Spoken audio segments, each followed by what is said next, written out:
Olá, eu sou Isaac Varzin, seja bem-vindo a esse canal e hoje nós vamos falar aqui sobre o capitalismo. Então, se você é um amante, um defensor desse sistema econômico que mantém tantas pessoas na riqueza através da exploração de uma imensidão de outras pessoas, seja bem-vindo.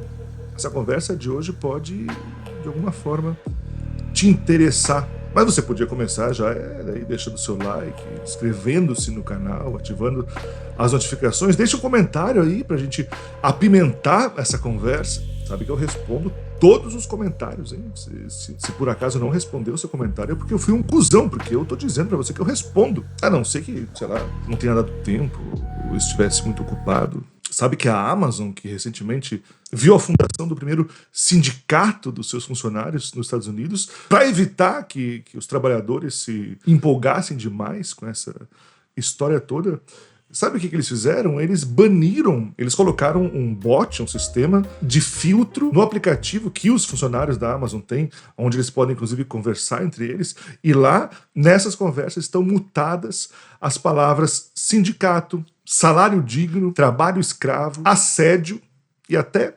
banheiro. É por isso que quando a gente fala pra você que você cagar na hora do trabalho é direito seu? Não é brincadeira não, isso aqui é papo sério. Porque assim fica fácil você ficar bilionário, né? Assim fica fácil você pegar sua navezinha espacial e dar um rolê pelo espaço. E isso acontece numa democracia, porque a gente acha que democracia é onde a gente pode escolher como as coisas são, mas pergunta para os funcionários da Amazon se eles podem escolher como as coisas são nessa democracia.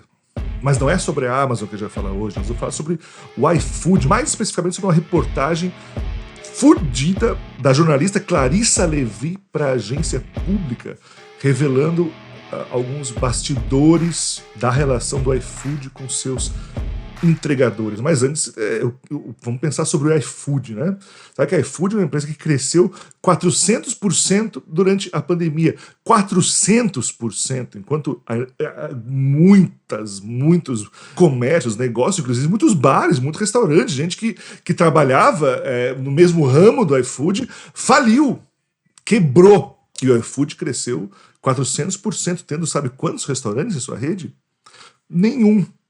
Na verdade, dizer que nenhum é uma brincadeira que a gente faz, porque eles têm todos os restaurantes. A gente tem falado sobre os entregadores, mas pouco se fala sobre a relação do iFood com os restaurantes.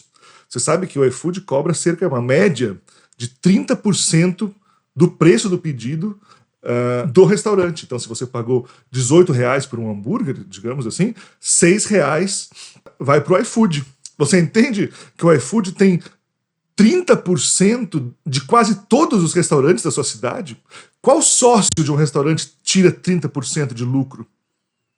Você sabe que numa situação ideal, num bar, num restaurante, eu digo uma situação ideal porque tem produtos que são mais, tem produtos que são menos, varia muito. Mas o objetivo do comerciante é que, por exemplo, se ele te vender um hambúrguer a R$18, que R$6 mais ou menos seja o custo de produção daquele sanduíche, outros R$6 vão pagar o custo operacional daquele restaurante, que é o aluguel, os funcionários, a luz, o esgoto, os impostos, né, tudo que precisa ser pago para que aquele restaurante exista, e os outros aqueles 30%, seriam um lucro, potencialmente um lucro do dono do restaurante, ou dos donos, ou dos sócios, sei lá, de quem for o restaurante. O que eu quero dizer é o seguinte: os 30% que o comerciante levaria para ele, para casa, como lucro, e quando a gente fala do comerciante, dono de um bar, dono de um restaurante, você sabe que a gente não está falando de burguês milionário, está falando de gente, é puxado manter um negócio desse. Eu fui dono de bar, eu trabalho à noite há muitos anos, e assim, a enorme maioria das pessoas passa um perrengue fudido, faz porque, inclusive, gosta muito de trabalhar com aquilo. Não são todos, nem a maioria, que tira muito dinheiro disso, mas então esses 30% que potencialmente seriam o lucro do comerciante é a fatia que vai pro iFood. Então o dono precisa ali fazer a dança dele, né, para de repente aumentar um pouquinho a margem de lucro, para sobrar um pouquinho mais para ele, diminuir a qualidade do produto, diminuir o salário do funcionário, diminuir a quantidade de funcionários, para que sobre um pouco para ele. Você pode perguntar para qualquer comerciante que venda pelo iFood, ele vai te dizer que vale a pena vender pelo iFood se você vender para caralho. Se você tiver um volume muito grande de vendas, porque se for pouca coisa, você só tem prejuízo. Mas o que essa reportagem da agência pública fala é mais sobre a relação deles com os motoristas. E os motoristas do iFood, assim como os motoristas de Uber, eles meio que representam, né? Eles são um certo símbolo desse mundo que a gente vive, das relações de trabalho completamente precarizadas. No começo, parecia até algo que se dizia com uma certa ironia. O cara é engenheiro e acabou virando Uber. O cara tem um emprego durante o dia e à noite faz Uber. Mas com a taxa gritante de desemprego do Brasil, esses trabalhos eles viraram quase que a regra. E são trabalhos que não têm nenhum tipo de proteção, nenhuma lei trabalhista que defenda. É talvez das formas mais escrotas que o capitalismo já assumiu, porque o motorista de iFood ou um Uber, ele não precisa do chicote, ele não precisa do cartão ponto, ele não precisa da pressão do patrão para dizer, você tem que chegar na hora certa, você tem que fazer tantas horas, porque a pressão em cima desse cara é a mera sobrevivência. Ele precisa trabalhar uma hora a mais, ele precisa começar uma hora mais cedo para poder pagar o aluguel, para poder pagar comida para os filhos dele. E ainda dizem para ele que esse cara é um empreendedor, porque afinal ele que consegue fazer o próprio tempo, ele é a sua própria empresa. Isso é de uma maldade tão grande. E todas as profissões vão migrar para esse lado. Todas, não se engane. Todas as profissões, se não houver mecanismos de proteção para os trabalhadores, é óbvio que o sistema vai fazer com que tudo seja assim. Se você é professor, vai ser assim. Se você é arquiteto, vai ser assim. Até se você for um advogado, um médico. Não tem por que o capitalismo não tentar, não forçar as barreiras para que essa seja a total regra de todo mundo. Mas olha que louco, apesar disso, apesar de toda essa movimentação que faz com que um trabalhador seja, na verdade, o concorrente, o inimigo do outro, ainda assim, lapsos de consciência fazem com que as pessoas acordem e se unam. Então, os entregadores de iFood no Brasil, eles começaram, há um tempo atrás, se juntar para fazer greves, para fazer paralisações. Um cara que é o nome mais conhecido dessas movimentações é um cara chamado Galo.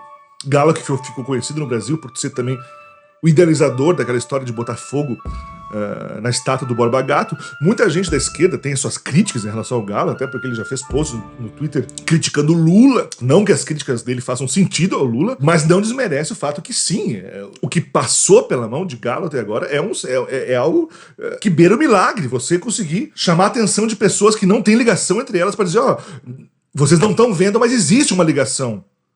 Existe uma conexão entre a gente a partir da exploração. Enfim, os motoristas do iFood começaram a se manifestar, a fazer greves. E o que o iFood fez? Aqui é que entra a parte nojenta do negócio. Toda vez que você abre assim, a cortina para ver o que está por trás do capitalismo, dói, né? É triste, porque você vê a realidade amassada contra a tua cara, sem o disfarce da propaganda, da publicidade. O iFood, para lidar com essa situação dos motoristas, eles contrataram agências de publicidade, veja, agências de publicidade contratadas pelo iFood. Você imagina que as pessoas que trabalham numa agência de publicidade contratada pelo iFood é aquela galera de São Paulo que manja de comunicação, de falar a língua do jovem, de resultados, E essas agências de publicidade criaram uma ação para o iFood que consistia em criar perfis em redes sociais, não para atacar os grevistas, não para atacar o iFood, mas para se fingir de motorista do iFood para desvirtuar a pauta. Para ficar dizendo, não, tem que se ligar com esses caras aí, o que eles estão falando é legal, mas esses caras aí, eles querem tudo se candidatar, querem virar político, então se liga com esse povo aí. Não cai no papo desses caras aí não, mas pra ganhar dinheiro você precisa trabalhar, e os caras estão querendo você para de trabalhar, então pra assim, mas aqui a gente é do trabalho. Esses caras chegaram a participar das manifestações dos motoristas do iFood, disfarçado de manifestante, levantando a bandeira de que o importante nessas manifestações era exigir a vacinação prioritária para os motoristas do iFood. Você fala, mas o que tem a ver? Porque parece uma pauta legal, né? Algo é bom para os motoristas. Por que eles estariam lá fazendo isso? É óbvio, porque na hora que você diz que a pauta principal não é exigir do iFood direitos para os motoristas, mas sim a vacina é uma questão do Estado e não do iFood. Então você mexe aqui o pauzinho do lado para o outro. E essas agências começaram a fazer posts, você está vendo aí na tela alguns memes que eles faziam, num esforço de falar a língua dos motoristas, então com português meio, entre aspas, né, errado, uma coisa mais de pobres. Imagina, publicitário hipster de São Paulo fazendo uma call para ter um brainstorm sobre o target, para entender como essa gente escreve. Pensa no suco de racismo. Pensa no suco de preconceito. Tem até um vídeo onde mostra esse pessoal da agência comemorando que deu certo a ação deles, que segundo eles mataram o Galo. O Galo, aquele que a gente falou lá, que foi um dos responsáveis por levantar esse movimento todo, eles estavam orgulhosos de terem derrubado a moral do Galo. Pra você ver que é algo que a gente costuma dizer, né?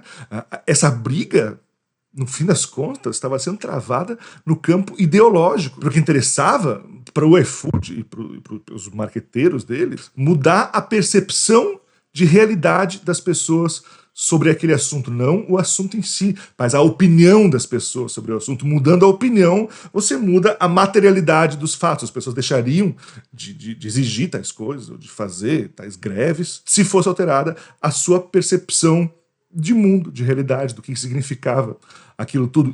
E é curioso porque uma reportagem dessas, mostrando toda essa sujeira que está por trás das relações trabalhistas de uma empresa como o iFood, não era para ser algo tipo destaque do Fantástico, que nem está sendo, eles falando desse vereador bolsonarista aí, que abusava de criancinha para fazer vídeo no YouTube, toda semana estão metendo pau no cara, e tem que meter, obviamente, mas não era para ser desse tamanho também, um escândalo desses. Por que isso não aparece na grande mídia?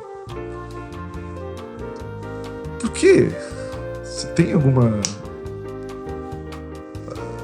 hipótese de por que isso não aparece no Jornal Nacional? Será que é porque você sabe, inclusive, aquela assinatura sonora do iFood? iFood! Porque você vê propaganda deles na TV, na hora do Big Brother, na hora da novela, na hora do jornal, quando você abre o YouTube, você vê propaganda deles em quase todos os podcasts que tem por aí, tem lá iFood escrito, porque eles pagam para estar nesses lugares. Um dinheiro que muito provavelmente esses lugares não vão estar dispostos a perder em troca de fazer uma crítica. Você imagina a Globo dizendo do escândalo que é a relação do iFood com seus funcionários, com seus trabalhadores, para 20 segundos depois passar a prova do líder patrocinada pelo iFood, onde cada brother tem que levar e entregar uma caixinha num endereço diferente, porque o iFood leva para você comida, cultura, diversão, sabores de todos os lugares do mundo. Eu não vou ficar explicando para você aqui a reportagem dos caras, eu até vou botar o link para você na descrição. É importante que você leia lá, porque lá estão todas as informações certinhas. Eu tô aqui comentando sobre a reportagem deles. Talvez você leia a reportagem, ou ouça as coisas que eu estou te contando aqui e fique meio, caralho, olha a que ponto chegamos, como se isso fosse uma novidade de hoje. Mas você sabia que já em 1936, nos Estados Unidos, foi desenvolvida uma teoria, uma fórmula, que ficou conhecida como a Fórmula Mohawk Valley. Foi escrita por um cara chamado James Rand Jr., presidente de uma empresa chamada Remington Rand, uma empresa que fazia máquinas de escrever, essas coisas. Que na época começou a enfrentar manifestações muito fortes dos seus funcionários, estavam fazendo greve, que estavam parando a fábrica, e ele desenvolveu uma fórmula, essa fórmula que se espalhou entre outros grandes empresários americanos, de como você derruba uma greve. Eu vou deixar o link também na descrição do vídeo para você ver o texto completo dessa fórmula, para não ficar lendo tudo aqui, mas eles dizem coisas como, primeira coisa, se tem uma greve, você tem que desacreditar o líder da greve, falar para as pessoas da cidade que aquele cara lá, que é o que está agitando a greve, aquele cara não é confiável, porque aquele cara ele tem envolvimento com política, aquele cara ele tem envolvimento com tráfico, com gente ruim. Então é importante você desmoralizar aquele cara. Mais tarde, você deve pegar alguns funcionários fantasmas, que podem ser nem funcionários de verdade da empresa, mas que se passem por funcionários, para criar como que um movimento de volta ao trabalho, que seriam os empregados leais. Gente que diria, não, cara, é importante até o que os grevistas estão dizendo, mas a gente quer voltar a trabalhar, então a gente está aqui pedindo que se volte ao trabalho logo. E você começa a negociar com esse falso movimento para que volte então ao trabalho, como se o seu movimento espantalho fosse mais importante do que o movimento real. E o dia que você combinar que esse movimento espantalho volte ao trabalho, você tem que fazer como uma procissão. Receber os caras na porta da indústria, até porque, obviamente, vão se juntar trabalhadores verdadeiros à sua história, porque eles também estão meio com medo, estão preocupados. E você recebe esses caras quase como se fosse uma comitiva, uma festa de recepção da volta ao trabalho. E daí você já desacreditou os caras, aqueles outros lá, ninguém mais leva nada a sério, aqueles bando de babaca, querem ficar em casa coçando o saco em vez de trabalhar para conquistar o que é seu. Quase 100 anos atrás isso já estava escrito. Você vê que quase tudo que eu acabei de falar aqui encontra um lugar paralelo nessa história das agências de publicidade do iFood trabalhando contra os motoristas da própria empresa. Patrão brigando com empregado. Ah, não, empregado não, né? Empreendedor. Muito obrigado por ter assistido esse vídeo, espero que você tenha gostado. Se você gostou, deixa aí seu like, inscreva-se no canal, ative as notificações. Se você quiser apoiar esse canal de uma forma mais formal, nós temos também uma campanha de financiamento coletivo através do Apoia-se. O link para essa campanha está aqui, né? Também na descrição desse vídeo, dá uma olhadinha aí. Considere ser um apoiador financeiro aqui da Revolução Colunista, para nós é realmente muito importante. Valeu, muito obrigado, nos vemos no próximo vídeo e até! Um efusivo agradecimento aos apoiadores deste canal, que ajudam a manter esse projeto acontecendo. Apoie você também o Revolução Colunista, fazendo parte da nossa campanha de financiamento coletivo. O link para o nosso Apoia-se está na descrição desse vídeo. Não esqueça também de deixar o seu like, inscrever-se no canal, ativar as notificações, deixar seu comentário e, é claro, compartilhar esse vídeo com seus amigos para que mais pessoas possam assistir.